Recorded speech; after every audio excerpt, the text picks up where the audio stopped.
All right, welcome back. Today we're continuing our BCBA exam practice question series where we're going through a set of practice questions and breaking them down. If you're new to the channel, welcome. If you're returning, welcome back. Please subscribe. We would really appreciate it. If you're looking for our proven study materials, including our 3 practice exams, our task list study guide, and our combo pack, check out bcbastudy.com. Questions, comments, let us know. We'd love to help. Other than that, let's work hard, study hard, get to our questions. Question 1. This type of teaching or instruction takes advantage of naturally occurring establishing operations. All right, very straightforward, simple question to start. We are taking advantage of naturally occurring establishing operations, meaning things in the environment are increasing the value of consequences. Therefore, naturally occurring SDs are starting to evoke behavior. And when we can do this, when we do this type of teaching, we can more readily generalize, maintain, and strengthen behavior in places where behavior actually occurs. If we look at A, direct instruction, well, direct instruction is a very contrived, scripted way of teaching where you're teaching a group and involves things like choral responding and scripts. It's not naturally occurring, really not at all. Okay, it's much more contrived. B, incidental teaching. By now, you should understand that incidental teaching and naturally occurring teaching, or natural teaching, I should say, are the same thing. Incidental teaching, you're just using naturally occurring establishing operations. It's another way to say teaching naturally. So B appears to be our answer. What's our rule? Always read all of your answer choices. C, discrete trial teaching. Obviously, discrete trial teaching is the other quote unquote umbrella of teaching where we're sitting down at a table, typically chairs across from each other, and running and drilling different targets. Not at all natural. And then D, precision instruction, is a type of fluency teaching, right? We're measuring fluency, measuring rate. We're trying to increase the fluency of the learner, typically through rote learning or rote instruction, not so much natural teaching. So the type of teaching or instruction that takes advantage of naturally occurring establishing operations is going to be B, incidental teaching. Glenn sits down at the table with his client. He lays out a field of 5 cards, each with a picture of a different vegetable. Glenn says, touch carrot, and unintentionally glances at carrot. The client chooses carrot. The glance could be considered a what? Now, what behavior are we talking about here? A lot going on. We're talking about the glance. So all this of sitting down, laying out the field of 5 cards, it's painting a picture, but we're really worried about this glance that Glenn gives. What is the most important word here? The most important word is unintentionally.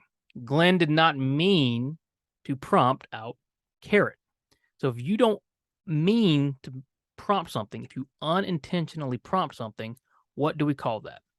Is it a gestural prompt? Well, even if the eye movement was considered a gestural prompt, the better answer and the answer we're really looking for is not going to be gestural prompt because of that word unintentionally. Glenn is not intentionally making a gesture towards this carrot. B, modeling. Remember, modeling, you're modeling the full behavior, which would involve Glenn actually touching the carrot, showing the client how it's done. C, partial physical prompt. Any sort of physical prompting, partial or not, involves making contact with the learner in some form, right? Glenn didn't do that. He simply glanced at the target, which is carrot.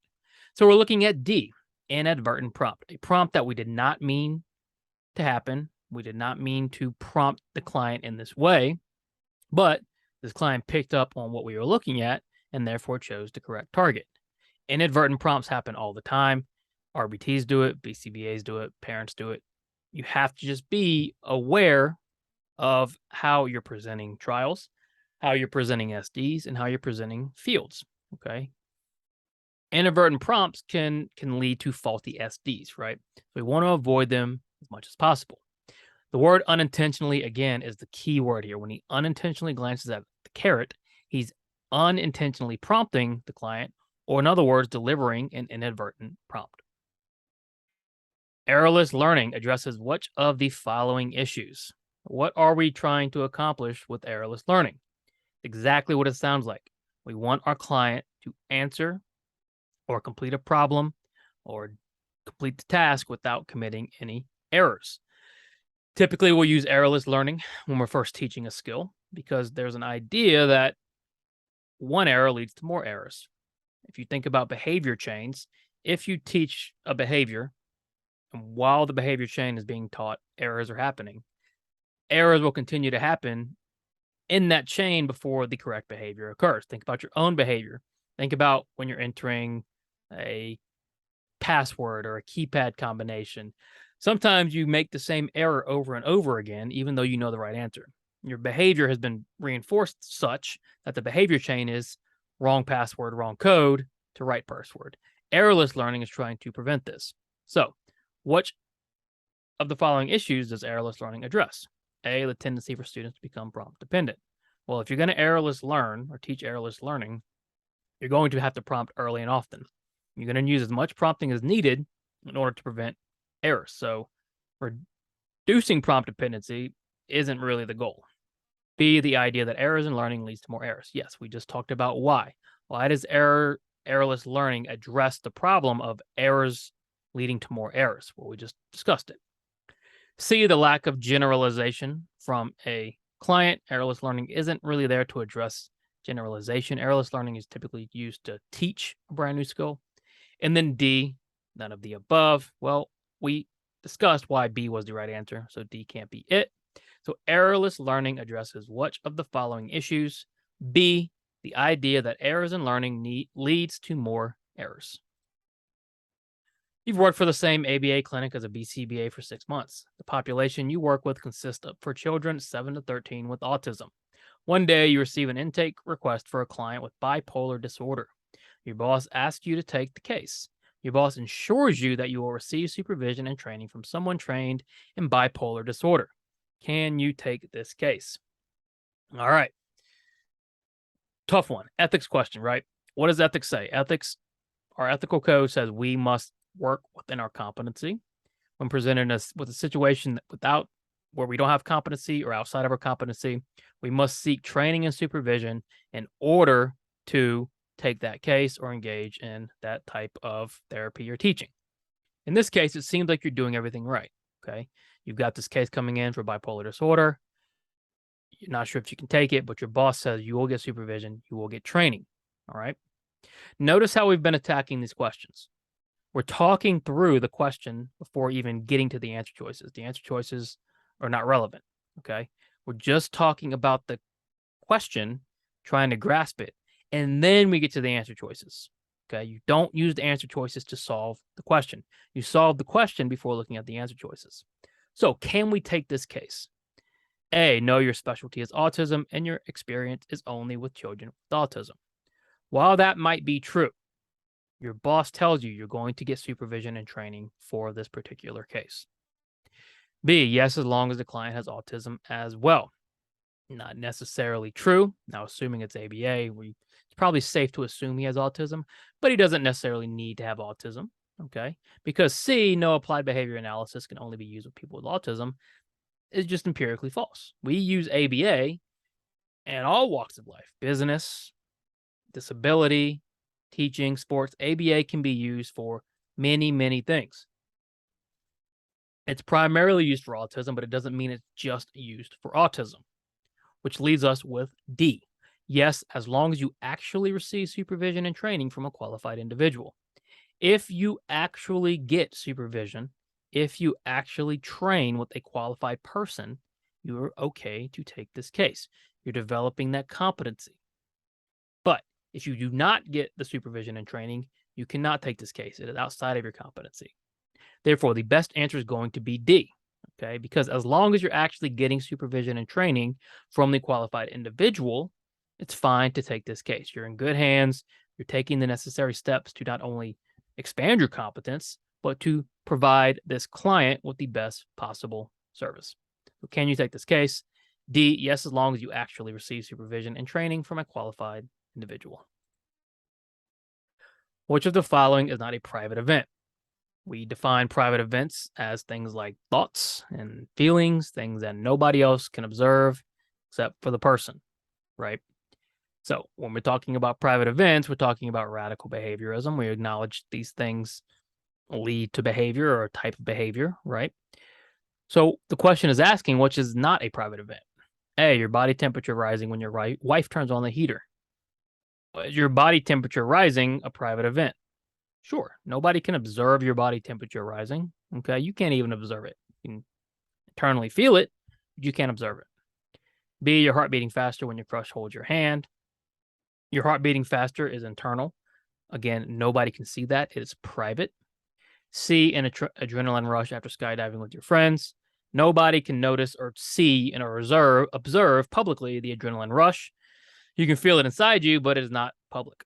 So all three of these are private events. D. A child runs out of his room and hides under a table. You yell, "Stop." The mom says, "Get out from under the table," and his sister laughs in that order. Contiguity says, which one will influence behavior the most? In order to answer this question, you need to know what contiguity means. Okay.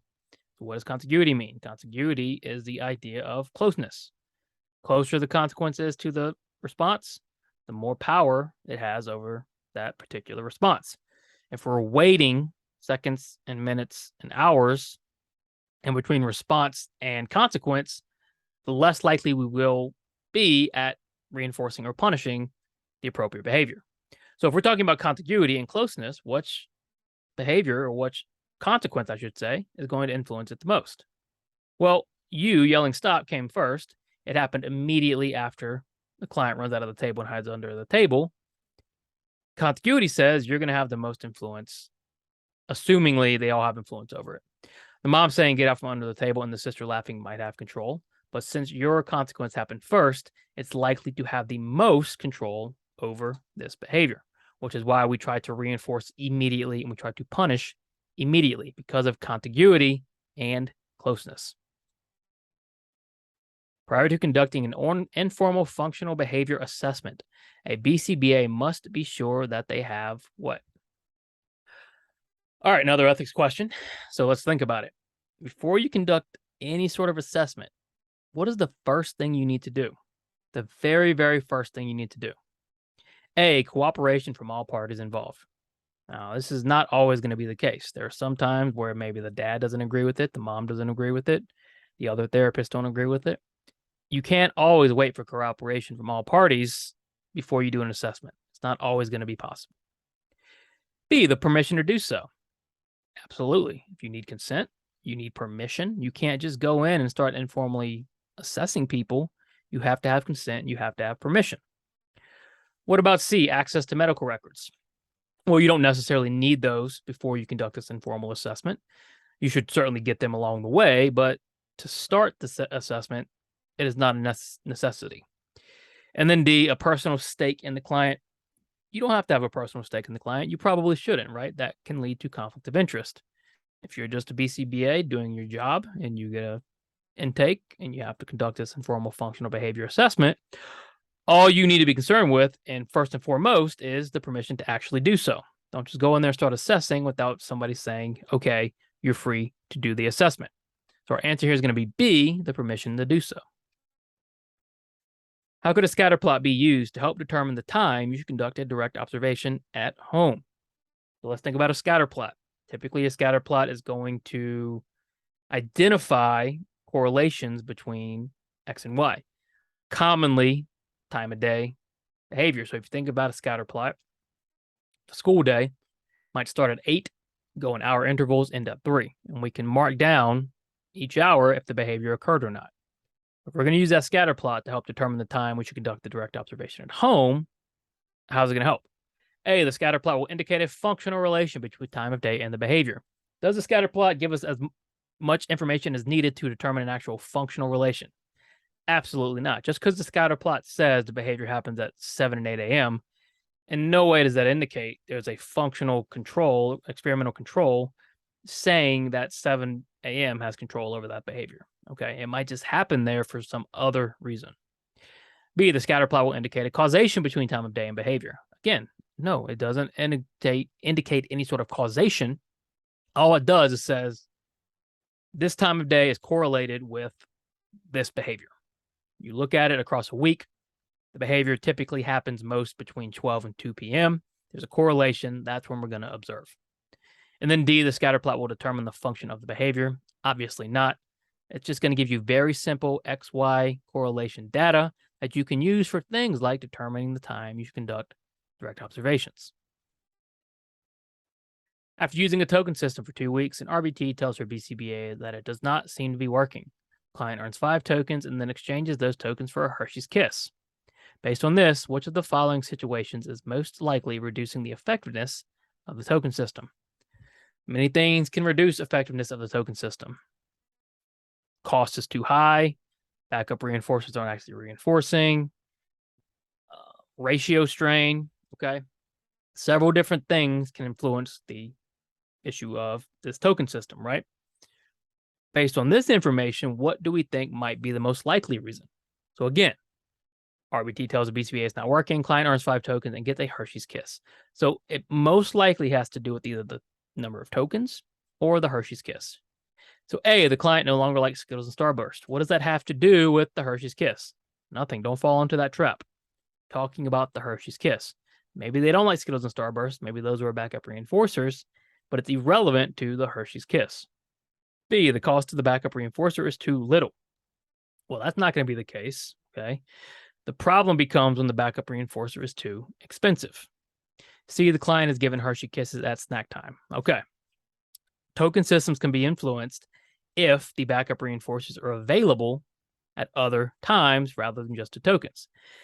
If the client knows he's just going to get a Hershey Kiss at snack time in 30 minutes, well, there's no real motivation to work now. It's a problem. And then D, the client is nonverbal. Token systems can be used for nonverbal children, not an issue. The problem is the client is getting this other reinforcement at a different time, not for the tokens. So what is reducing the effectiveness? C, the client is given Hershey Kisses at snack time. All right, thanks for watching. Check out our website, bcbastudy.com, for 3 BCBA practice exams and a 5th edition taskless study guide and our combo pack. Questions, comments, let us know. Work hard, study hard. See you soon.